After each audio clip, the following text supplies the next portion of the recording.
तो आपको क्या लगता है 2027 में योगी जी रिपीट होके आएंगे? बड़े बेबाकी से, बड़ी जिम्मेदारी से कहना चाहता हूँ। जो 10 वर्ष योगी जी ने, अभी 8 वर्ष हो गए जी। और दो वर्ष बाकी हैं। इन 8 वर्षों का जो कार्यकाल है वो उत्तम कार्यकाल रहा है।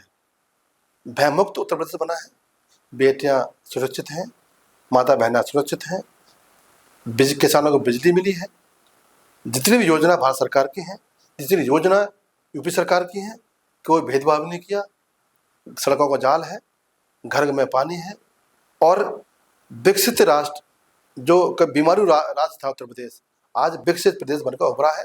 और अच्छे उद्योगपति, सबसे बड़ी खुशी तो हम जेवर में एयरपोर्ट देखो, और इससे आगे जाओ तो अरनिया का पावर हाउस देखो, बिजली के लिए पावर हाउस, और एशिया का सबसे बड़ा एयरपोर्ट, चाहे लखनऊ का एयरपोर्ट हो, 6 एयरपोर्ट और बनने को है, 12 और पेट बनने हैं, मेडिकल जो अस्पताल है वो बनने हैं। तो बदलाव आ रहा है, और मुझे भरोसा है कि मुसलमान भी भाजपा को वोट देगा, योगी जी को लाएगा, और हिंदू भी योगी जी को लाएगा, क्योंकि वो ऐसा नेता, ऐसा सेवक, साधु, महात्मा, जिसका केवल अपने आस्था में, अपनी जनता में मन रहता है। तो ऐसा सेवक हमारे पास है, और तीसरी बार उत्तर प्रदेश इतिहास रचेगा और योगी जी तीसरी बार आएंगे। तीसरी बार में पहले 2 टर्म से ज्यादा बहुमत से जीत के आएंगे या कम हो सकता है? इस बार उत्तर प्रदेश तीसरी बार इतिहास रचेगा। ओके। उत्तर प्रदेश का हिंदू, मुस्लिम, सिख, ईसाई मिलकर उत्तर प्रदेश इतिहास रखेगा कि उस इतिहास को, उस जीत को कोई तोड़ नहीं सकता। ऐसी जीत होने वाली है।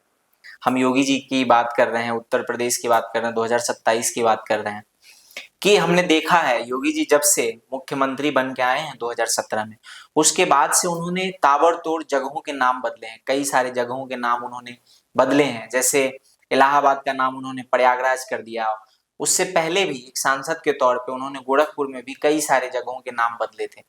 तो आखिर नाम बदलने की ऐसी क्या आन पड़ी है, या क्यों वो इतनी तेजी से नाम बदल रहे हैं जगहों के, और इसके क्या मायने होंगे? वो किस तरीके का संदेश देना चाहते हैं? बेसिकली संदेश बिल्कुल क्लियर है।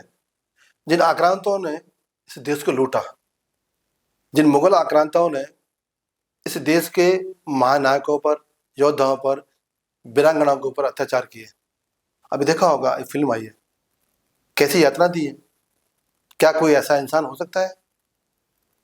वो जिन मुगलों ने इस देश को बर्बाद किया, इस देश के ऊपर अत्याचार किए, और खासकर मुगल अपनों को नहीं हुए, औरंगजेब ने अपने भाई, सगे भाई को गर्दन काट कर अपने पिता को दे दी। अपने पिता को, जो भगवान का रूप होता है, जो जन्म देता है, उसको जेल में डाल दिया।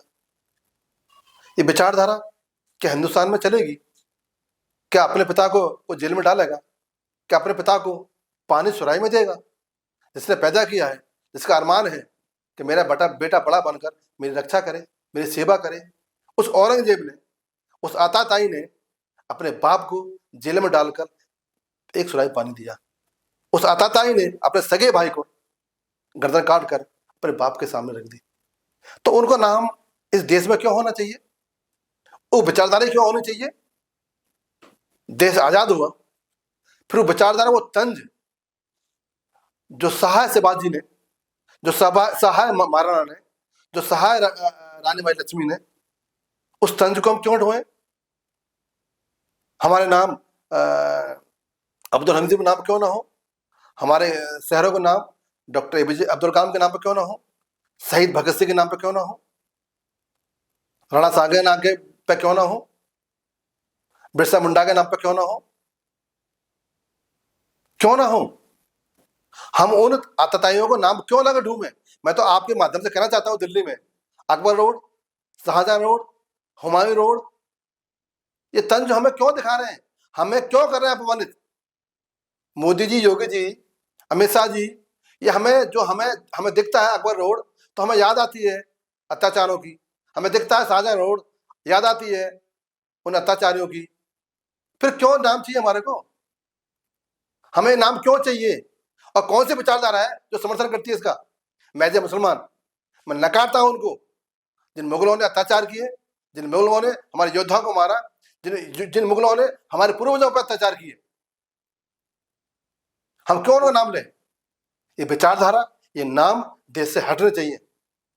इस देश की माँ भारती ने, इस देश की धरती ने वीर पैदा किए हैं, योद्धा पैदा किए हैं, तपस्या पैदा किए हैं, ऋषि पैदा किए हैं। उनके नाम पे क्यों नहीं होने नाम होना चाहिए?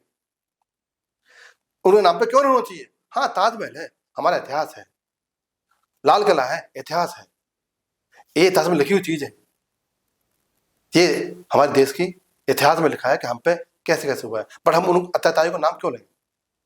जिन्होंने ताजमहल बनाया, उस कारीगरों के हाथ काट दिए गए, वो कौन सा मुसलमान था और कैसा इस्लाम है वो कि जिसने ताजमहल अपने हाथों से बनाया, उनके हाथ काट दिए गए? तो ये तो आदमखोर थे, आताताई थे, अत्याचारी थे, जिन्होंने भारत को लूटा और इस देश में अत्याचार की। नाम बदलना चाहिए और मुगल विचारधारा देश में नहीं होनी चाहिए।